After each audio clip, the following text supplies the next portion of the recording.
ध्यानाभ्यास के इस पवित्र अनुष्ठान में आपका हृदय से स्वागत है, अभिनंदन है, अभिवादन है।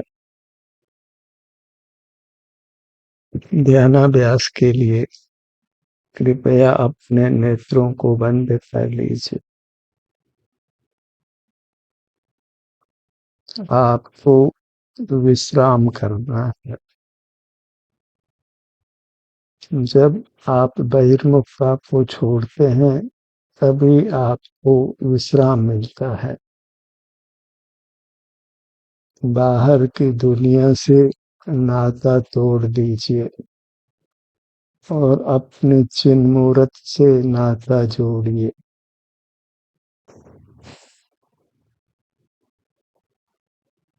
हमारी मूरत में केवल सुख है।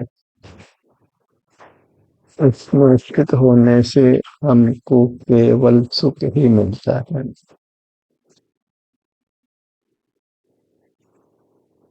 और हमको सुख की ही वांछा है। सुख हमारा ही स्वरूप है, बस अपने से युक्त रहना है। और जब बहिर्मुख नहीं होते तो हम अपने में ही होते हैं। केवल बहिर्मुखता को छोड़कर हम सुख पाते हैं। इतना सुख पाते हैं कि अल्पकाल में ही परमात्मा हो जाते हैं। सारा उद्यम बहिर्मुखता को छोड़ने का है, बाह्य प्रवृत्तियों को रोकने का है, क्योंकि हमारा सुख बाहर नहीं है और पदार्थों में नहीं है।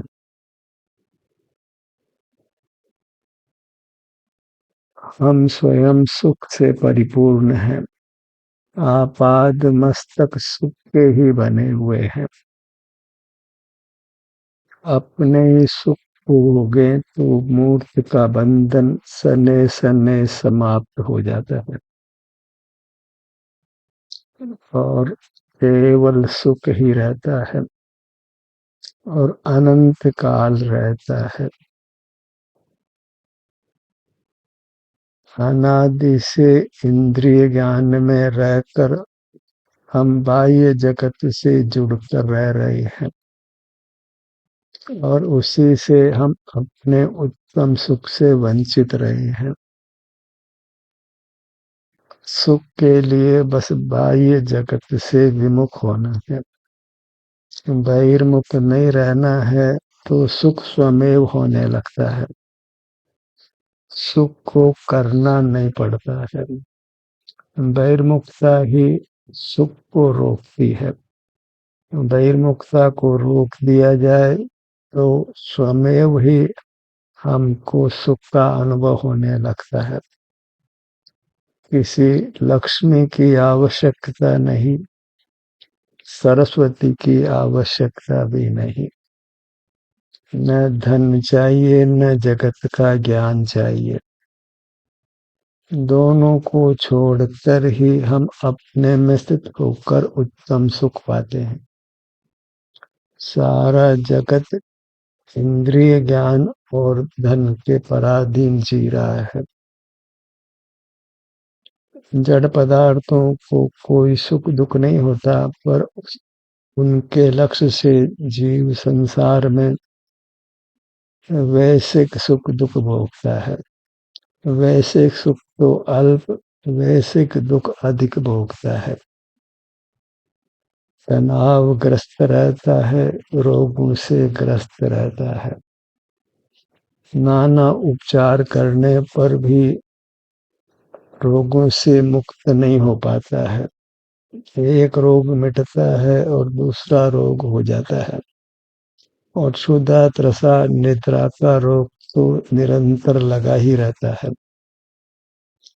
सर्दी गर्मी का दुख भी लगा ही रहता है और शरीर विनाशिक होने से कभी भी वह नष्ट हो सकता है। ऐसी स्थिति में हमको अपने आभ्यंतर शरीर की भी शरण है।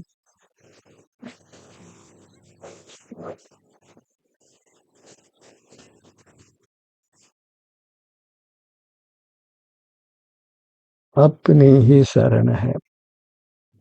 हम बहिर्मुख रहकर अपने स्वरूप को ही भूल जाते हैं, मूर्त देह को ही अपना रूप मान लेते हैं। वह भी इसलिए कि इस मूर्त देह में हमारी अमूर्त देह है। मूर्त देह और अमूर्त देह का ही भेद विज्ञान करना है।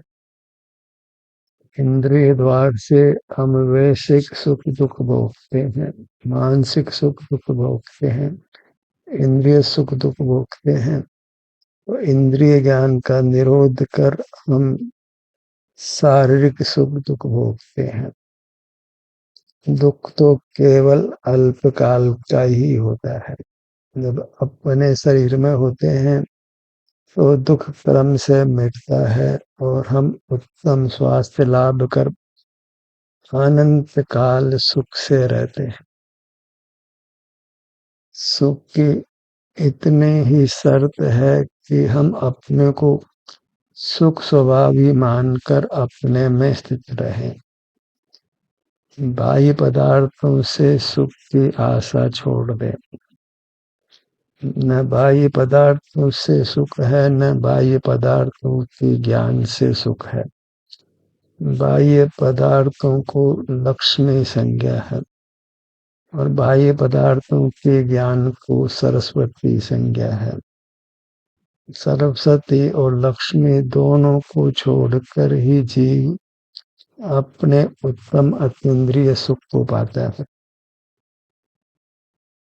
परमात्म दशा को पाता है।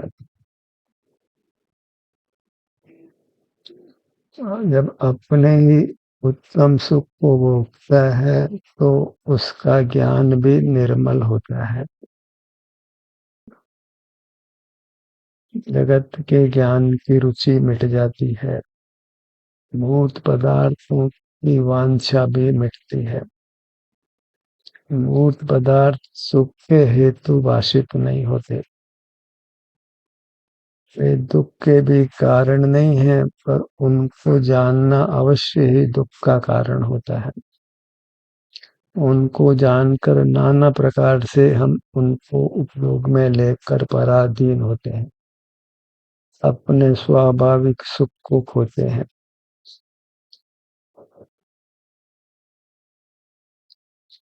रागादिक रूप परिणमते हैं, इससे शरीर का स्वास्थ्य बिगड़ता है और हम दुख का अनुभव करते हैं।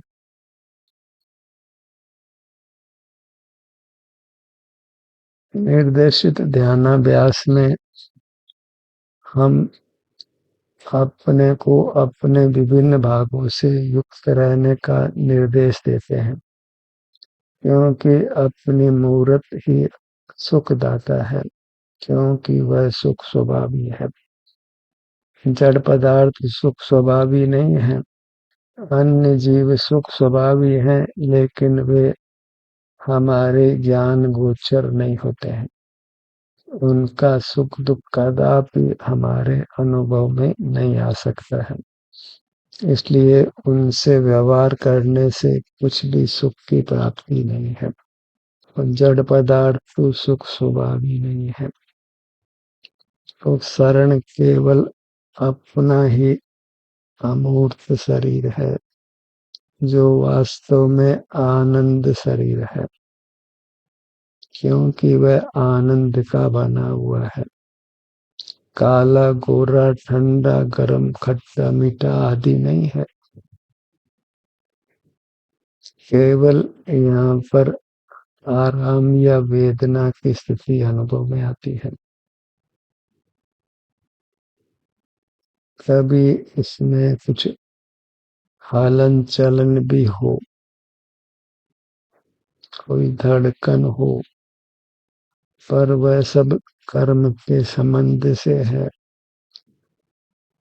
मूर्त शरीर के संबंध से है, पर यह मूर्त शरीर का संबंध नहीं रहता है तो हमारी काया अत्यंत अकंप रहती है।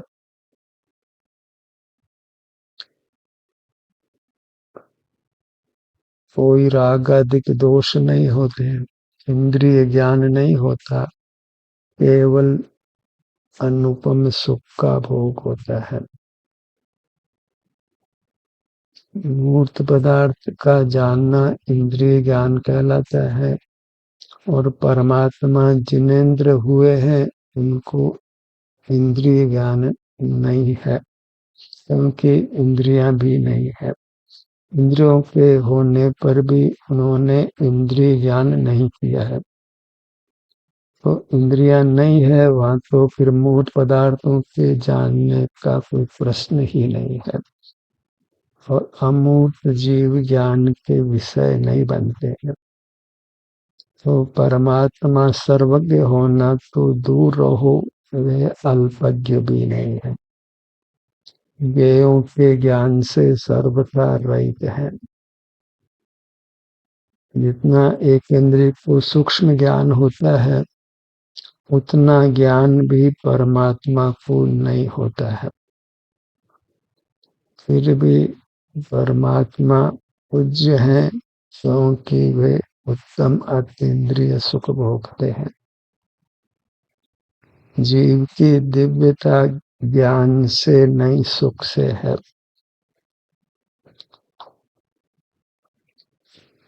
और जीव को वांछा भी सुख की है, तो सुख के लिए हमको अपनी चिन्ह मूर्त में रहना है और रहना सहज है। यदि बाहर के पदार्थों में सुख बुद्धि नहीं हो तो बाह्य पदार्थ किंचित भी सुख देने में समर्थ नहीं है, क्योंकि सुख अपने वेदन से मिलता है। तो बाह्य पदार्थों की ओर देखने का जानने का परिणाम मिट जाता है, उसके साथ संसार के सर्व दुख ही मिट जाते हैं। कुछ ऊंट को देखने जानने की वांछा नहीं है, अपने में स्थिति होकर उत्तम सुख का भोग होता है, संसार समाप्त हो जाता है, परमात्मा दशा व्यक्त होती है, मूर्त सहित का संबंध मिट जाता है। वह कोई अपूर्व दशा है, अनुपम दशा है, परम सुख की दशा है। उस सुख को हम अपने में आकर पाते हैं, बाहर कहीं नहीं मिलता है। चाहे वन में जाइए, चाहे तीर्थ में जाइए, कहीं पर्वतों के शिखर पर जाइए, कहीं सरोवर के किनारे या समुद्र किनारे जाइए, बाहर भीड़ में जाइए कि एकांत में जाइए, बाहर सुख नहीं है। अपना सुख तो अपने में है, बाह्य जगत में व्यर्थ प्रयास। जग का सुख तो मृग तृष्णा है, झूठे हैं उसके पुरुषार्थ। मृग तृष्णा रेगिस्तान में बालू की चमक में पानी के भ्रम से मृग दौड़ता हुआ प्राण गंवाता है। यह स्थिति केवल मृग की नहीं है, सारे संसारी जीवों की है। सब मूर्त में सुख की झलक देखकर मूर्त को पाने का प्रयत्न कर प्राण गंवाते, धन अर्जित करने में आयु पूरी कर दुर्गति गमन करते हैं और धन की इच्छा भी अपरिमित हो गई है। जिस धन में किंचित भी सुख नहीं है उसको अधिक अधिक अर्जित करने की भावना हुई है। दो रोटी पेट में पचती नहीं है, फिर भी सारे जगत का धन पाने की इच्छा रहती है। याद कुछ रहता नहीं है, फिर भी पूरा ज्ञान करना चाहता है। प्रकृति को मंजूर ही नहीं है कि हम लक्ष्मी और सरस्वती का अर्जन करें। निद्रा और मृत्यु हमको उन दोनों से दूर करती है और हम विश्राम पाते हैं। बिना निद्रा के, बिना मरे ही यदि हम अपने में स्थित होकर सुख को पालें तो फिर निद्रा और मृत्यु नहीं होती है। हम जागृत रहते हैं और आयु पूरी कर निर्वाण को पाते हैं, परमात्मा होते हैं। दो ही बाधक कारण हैं, लक्ष्मी और सरस्वती। मोही जगत उन दोनों की उपासना करता हुआ मृग तृष्णा की तरह अपने प्राण गंवाता है, दुर्गति गमन करता है। जब लक्ष्मी और सरस्वती की वांछा पर लगाम लगे तो वह सुख पाता है। तो लगाम तभी लग सकती है जब वह अपने में स्थित हो। बाहर का देखना जानना बंद कर अपनी मूर्त जो सिर से पैरों तक है यही बना रहे तो बिल्कुल निर्भर होता है, पूर्ण स्वास्थ्य को पाता है, अनिर्वचनीय सुख पाता है, सारे दुखों से मुक्त होता है। तो अपने में स्थित हो जाइए। अभी ऐसा कर्म का संबंध है कि अपनी पूरी मूर्त में हमारी स्थिति नहीं होती है। कर्म क्षय होने पर ही पूरी मूर्त में स्थिति हो पाती है। मोक्ष मार्ग का यही प्रकार है कि हम अपने किसी भाग में स्थित हों और वहां रहें। कर्म का विपाक होने से हमको एक स्थान पर रहना भी कठिन होता है और सहज जीव अन्य स्थान में संवेदन होने लगता है। यह सब मोक्ष मार्ग का ही रूप है। उसमें कुछ आकुल व्याकुल नहीं होना है। सिर के बाग पर आइए।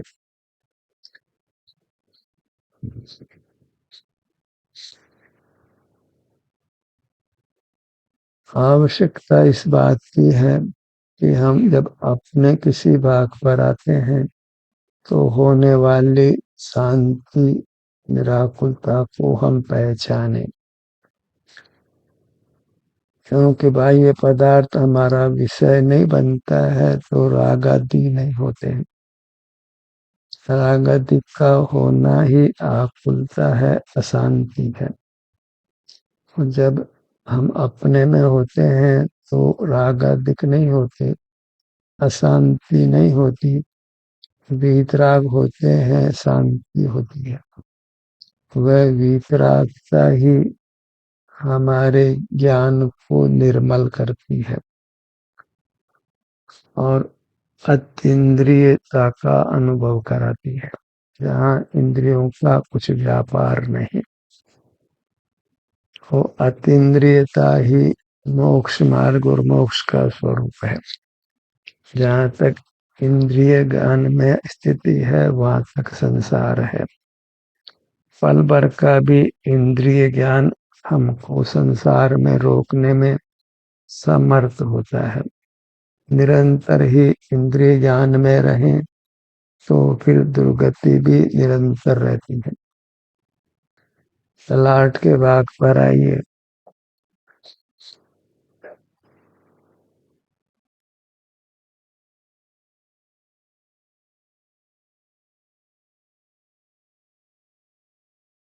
शास्त्र ज्ञान भी शब्दों पर अवलंबित होने से विकल्प उत्पन्न करता है। इसलिए अधिक शास्त्र ज्ञान पर भी विराम लगाना है और शास्त्र ज्ञान की प्रामाणिकता भी अनुभव से ही होती है।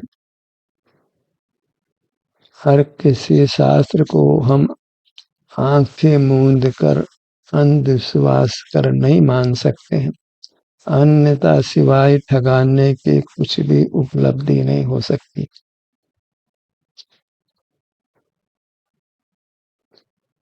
नेत्रों के भाग पर आइए।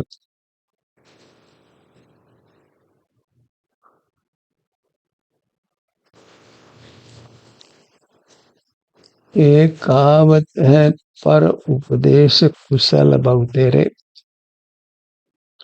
अल्प ज्ञान प्राप्त कर ही जीव उपदेश देने लगता है और हम हर उपदेश को बिना अनुभव से परीक्षा किए ही मान लेते हैं। जो अपने ज्ञान में वृद्धि करता हो तो हमें उस व्यक्ति के प्रति अंधश्रद्धा हो जाती है और उसके गलत ज्ञान को भी हम स्वीकार कर लेते हैं। उससे हमारा भारी नुकसान होता है। इसलिए यथासंभव दूसरे के ज्ञान पर अवलंबित नहीं होना है। अपने में रहकर ही हमने सम्यक ज्ञान प्राप्त करना है, अपने से ही। इसलिए अपने में रहने का अभ्यास करिए। ज्ञान तो आपको सुख के अलावा बाई प्रोडक्ट के रूप में ही मिल जाना है, वह सब अतिरिक्त उपलब्धि है। जैसे तिलों से तेल निकालते हैं तो तेल के साथ में खल भी मिल जाती है, पर खाने योग्य तेल ही होता है, खल हमारे खाने योग्य नहीं होती। ऐसे ही स्वानुभव से जब अपने में स्थित रहते हैं तो सुख मिलता है, वही भोगने योग्य होता है। साथ में खल की तरह ज्ञान भी मिलता है, उसको कदापि भोगा नहीं जा सकता है, वह भोगने योग्य भी नहीं होता है। कानों के भाग पर आइए।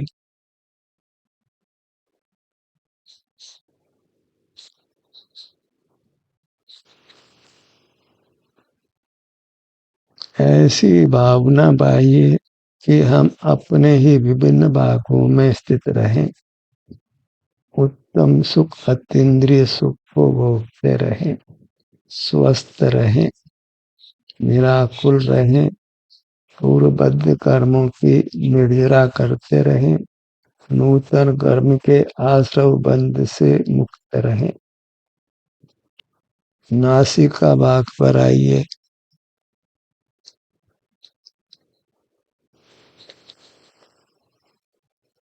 निर्देशित ध्यानाभ्यास से इशारा प्राप्त कर लेना है, फिर स्वाधीनता से अपने विभिन्न भागों में स्थित रहने का पुरुषार्थ करना है।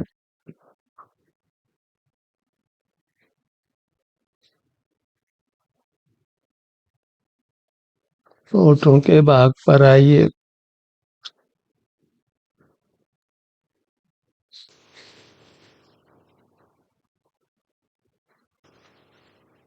एक कहावत है, हल्दी लगे न फिटकरी रंग चोखा आए।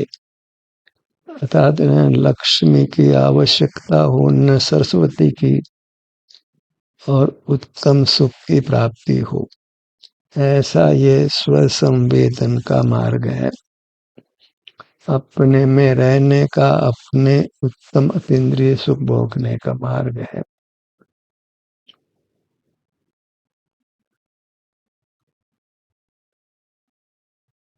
पूरा मुखमंडल अनुभव में लीजिए।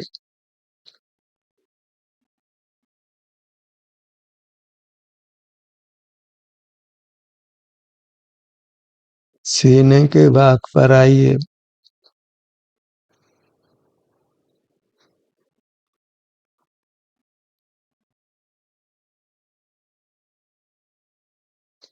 इस विधि से आपका शरीर बिना बाह्य साधनों का अवलंबन किए शीघ्र ही आत्यंतिक स्वस्थ होता है, सुख का अनुभव कराता है। वही सुख जो परमात्मा भोगते हैं, बस उनको सुख की अधिकता है। हम प्राथमिक अभ्यास में अभी अल्प सुख ही पाते हैं, पर इस अभ्यास को बढ़ाते हुए हम अपने सुख को बढ़ाते हैं। पेट के भाग पर आइए।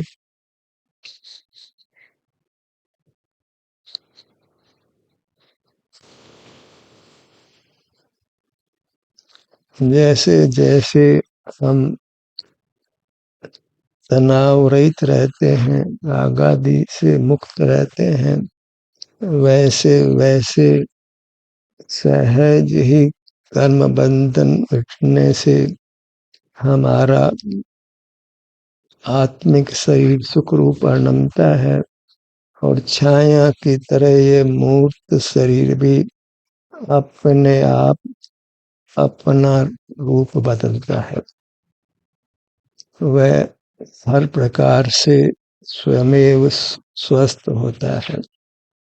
ये कुछ ऐसा ही जीव और उद्गल शरीर का, बाह्य शरीर और आभ्यंतर शरीर का एक निमित्त नैमित्तिक संबंध है।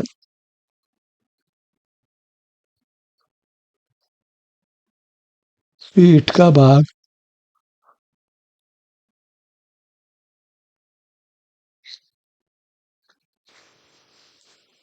दाहिनी भुजा,